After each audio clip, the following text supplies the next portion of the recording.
actually skip the opening activity because we're running short on time. We want everybody to turn to page 227 to get it started. All this is going to do, we're going to start by comparing different formats. We've already looked at tables, we've looked at double number lines. We're now going to move to the next step, graph. When we are doing double number lines and tables, you can see they look a lot alike, right?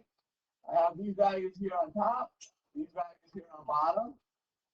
All that really changes is your format. Instead of a table, I've got a double number line. But in both cases, they line up. If I have the data, I can also now put this into a coordinate plane. So we can also use ratios on the coordinate plane. The way we do this is by using the axes.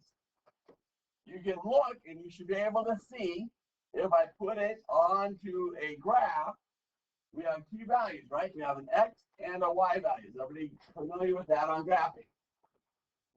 Hope so. Okay, when we graph, the X-axis and the Y-axis. If you ever get confused, the X doesn't tell you anything. It looks the same left and right, up and down, yes? But the Y does look different, doesn't it? The Y goes mostly which direction? Up and down. So if I'm looking at the letters, this is the one that goes up and down. That means it's your vertical plane. The X has to be the other one, so that's going to be the horizontal plane. When I look at my table and I look at my graph, you should be able to see what? Short side. This side is long side. So when you're doing a double number line or a table, normally whatever value is listed first on top is your X, the second one is your Y. Same thing on a double number line. Now this book does occasionally mix it up, but by and large, that is the way we normally do it mathematically. Always list your X's first and your Y's second. When I look at my either the double number line or the table, I can now make ordered pairs. Is everybody familiar with ordered pairs, what they are? Anybody not understand what they are? Just a couple, okay, good. An ordered pair is mathematically how we tell you where to plot the point on a graph. So all we do for an ordered pair is I use a parenthesis. I list my X value first. I put a comma. I list the Y value second. So 0, 0 would be my first ordered pair based on my double number line. My second one would be what? 2, 5. Does that make sense? Okay. So when I actually go to graph it, what I'm going to do is 0, 0. I go right 0, left 0. My first point is actually right here. Who knows what we call 0, 0? It's got a special name. Really? Awesome. Good job. That is the origin. So if you want to write that down, anytime you see 0, 0, that is what we call mathematically origin. In other words, it's where my graph starts. From there, I then go to the next one. I always start on my first number. That's always going left and right. So I start at 0. I go over to 2. Then I pause. Then I take my second number. I go up to 5. That's where I make my dot. That is how we graph the point. This is making sense so far. Okay, this should be reduced. That's why I'm kind of going fast through this. So now, what we need you to do is label the remaining ratios on each graph. So figure out which ones have not been put on the graph, specifically this one, and put it in there. We'll give you guys about 1 minute to do that. And what was that? What did you find out?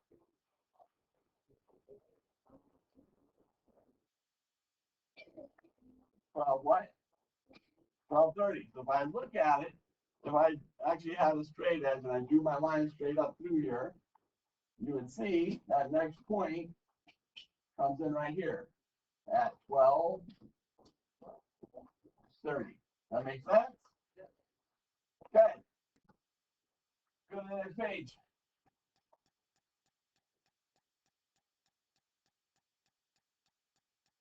Okay, so should have a side length of 12 units. How can we figure it out?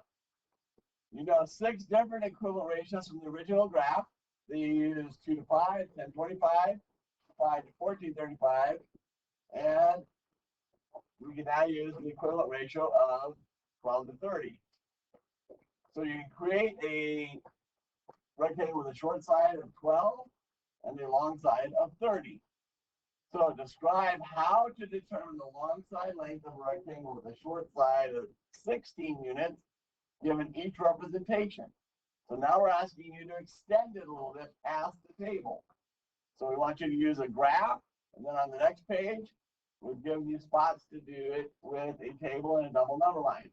So for all 3 of those formats, explain to me how you get to the 16 and what the equivalent ratio will be on the long side. You guys have 3 minutes to do that.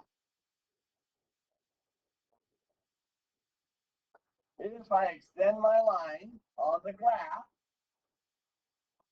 I now figure out, and what key on this, you must use a straight edge. Anytime you're doing any type of graphing, a straight edge is really critical. As you can see from my line, even trying to freehand it as carefully as I can, it still wobbles a little bit. A straight edge will keep that from happening. If you ever need one, we have straight edges in the seam desk in the center. The nice thing about having the line drawn, though, is I can now go to the 16. I come up until I hit my line.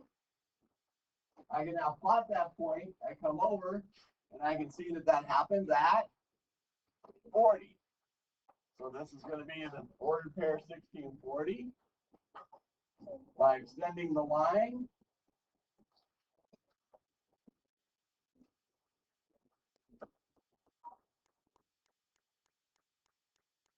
found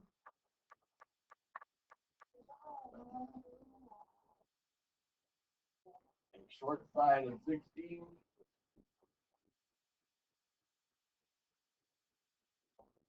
Line intersected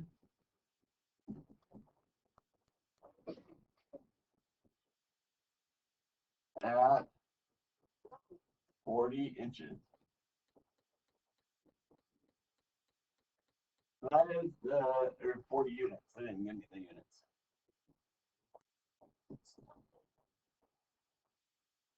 So the nice thing with graphing is it's one of the easiest way to make extensions.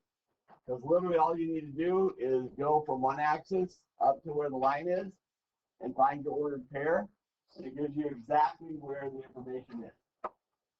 You almost don't even have to think about it. Because as that line extends, it's going to automatically do the work for you. On the next page, for a table, all you need to do is use the same pattern.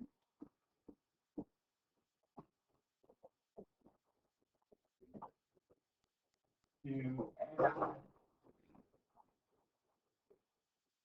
2 to 14 and 5 to 35 to get to 40 inches, or 40 units. Okay? And on our double number line, it's basically that same concept. I know that I'm going +2.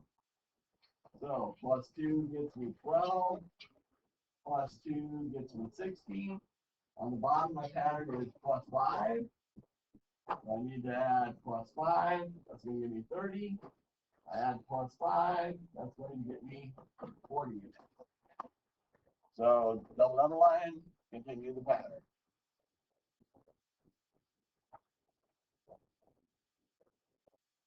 Fill blank.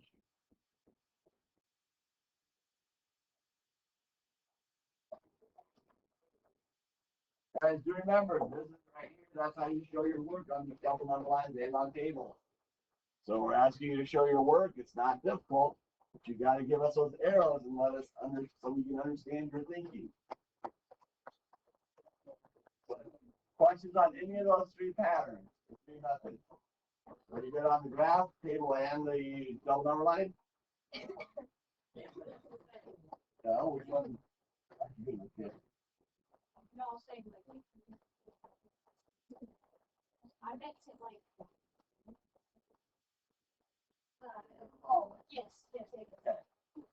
Okay, one way to analyze the relationship between the ratios displayed on a graph is to draw a line to connect the points.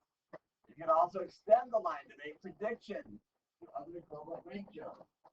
Sometimes all the points on the line make sense. Other times you draw a line, not all the points on the line make sense.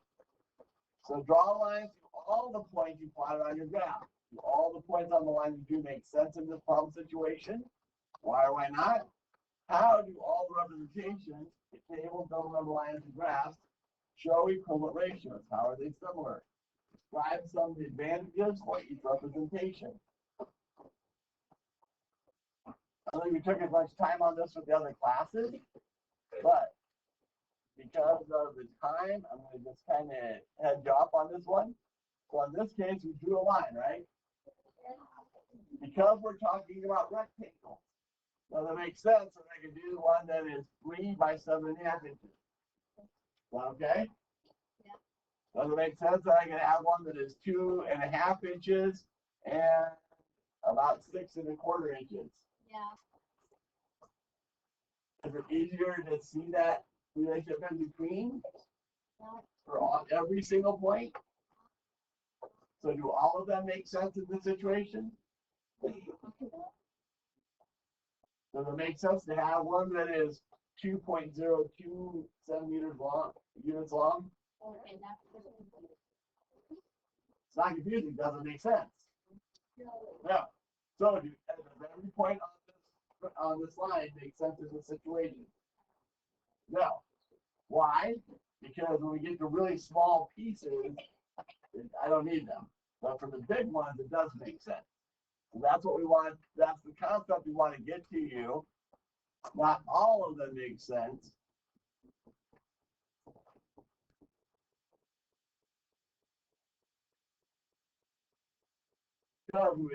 Because we usually use whole numbers.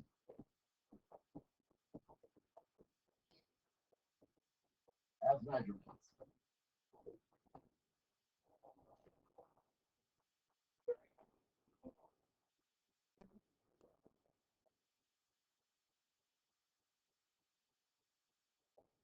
So because we would normally just use the whole numbers, all those little minutiae ones in between don't really make sense in this situation. They are accurate. They would be equivalent ratios, but they don't make sense to cutting the size of a box. Okay? How do all representations show equivalent ratios? How are they similar? They all have the whole number representation.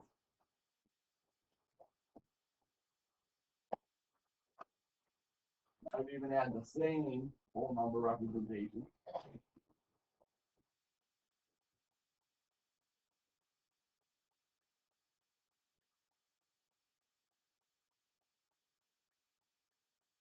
Okay?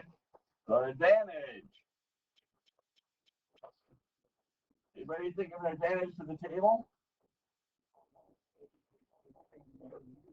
Pretty easy to use, right?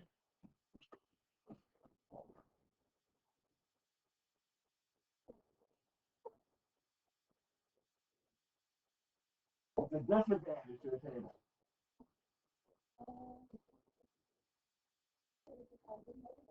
Pretty complicated. More work, so a lot more drawing, right? Okay? The biggest disadvantage to tables can be hard to spot. So sometimes if there's data missing, you may not catch it on your table. Okay? They also aren't necessarily in order. What about for double number line? What's an advantage to the double number line?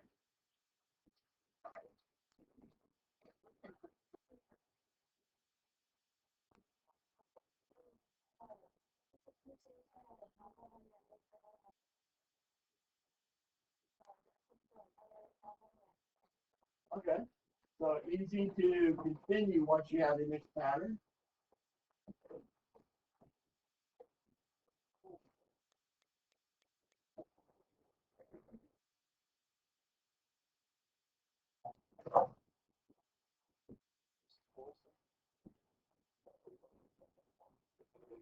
Another big advantage of double underline is actually spot gap in data.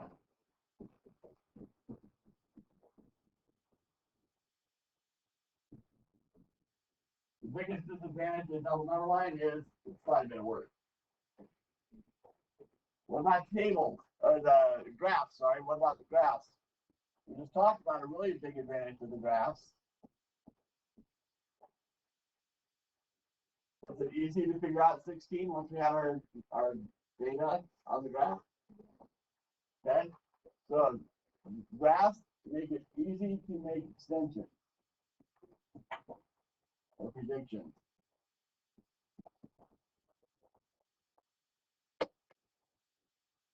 And honestly, if you have more data with the line drawn.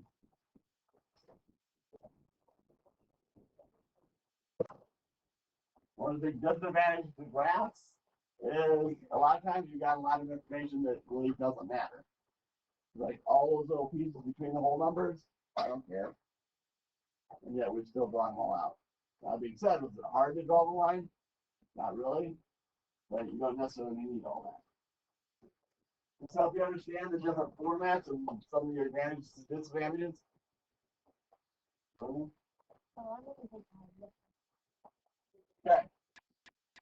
Go to our next page, 230. Now that we've done this, we're going to give you guys a chance to actually show that you can do it. So the graph shown represents the number of gallons of water used and the number of times the toilet is flushed.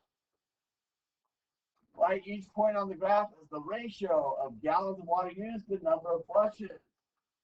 I'll give you a hint. Sometimes what messes things up. Pay attention to your graph as you do that. What do you notice about each ratio? And then how many gallons of water would you use to flush the toilet 8 times? Explain your method. And how many times you flush the toilet? Use 18 gallons of water. Explain the method. And if you use the same method to answer. So you've got 5 questions to answer. You guys about 6 minutes. You're almost out of time. On each one key on this. Gallons of water to number of flushes. So I need to do my Y value first. Please stop the chatter. I go up on the Y side, I count 3. My first one, well, actually, because I'm doing a ratio, so it's 3 gallons to 1 flush. Then I have to do the same for each of them. My next one would have been 6 gallons to 2 flushes. Then I would have 9 gallons to 3 flushes. 12 gallons to 4 flushes. That's all they gave me was 4 points of data. What do you notice about the ratio?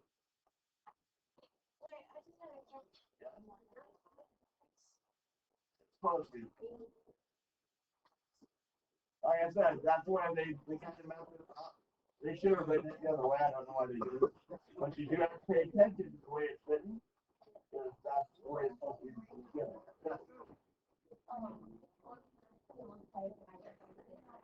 Okay, so you looked at them multiplicatively, multiply the flushes by 3 to get the gallons.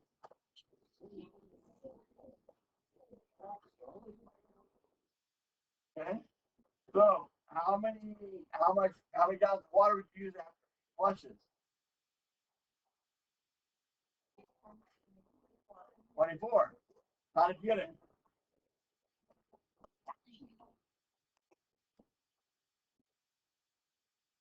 Multiply 8 times 3. If I had 18 gallons, how many flushes would that be? 6. How did you get it? 5. 18 by 3. Did you use the same method to answer each question? Yeah. Really? I multiplied one and then I divided the other. Is that the same? Not really. Technically it is, because well, you can say you multiplied by a fraction, but well, I divided one way and multiplied the other.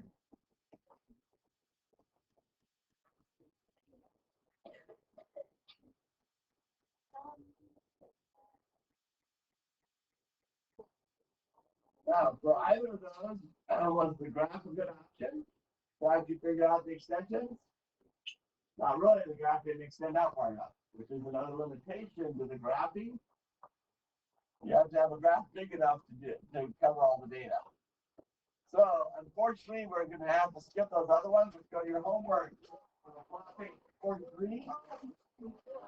It's quiet, so we go through it. On your journal, compare the graph of a ratio relationship with graph of a relationship that is not represented by a ratio. How are they similar and different? Okay, we didn't hit this, so I'm going to actually give you guys the answer on this. For real. Listen. Will go through origin. So if it doesn't go through origin, it is not a ratio relationship. That is the biggest difference. So these, number one, you create a graph to represent the value shown. What is the cost for 2 pounds? What is the weight for a cost of 21? So as you built your graph, you should be able to find these 2 points on your graph and make sure you label and show on the graph how you found them. Same thing here. Now I'm doing distance and time. I need the distance 6 hours, time is 265 miles. Again, once you've drawn the graph, the 275 is an extension. You're probably going to need to do that mathematically, but you can use the table. There are a couple really good values there to add together. I'll give you an answer screen you can add together. Number 3, you guys should be talking. Especially when you didn't even have your homework today. So what is the number of calories at 24 minutes? What is the time at 280 calories? Again, once you've drawn the graph, it should be very easy to answer both of those. Consider the graph of the set of equivalent ratios shown. Determine the height after 4 minutes and the height at 40. Good luck, guys.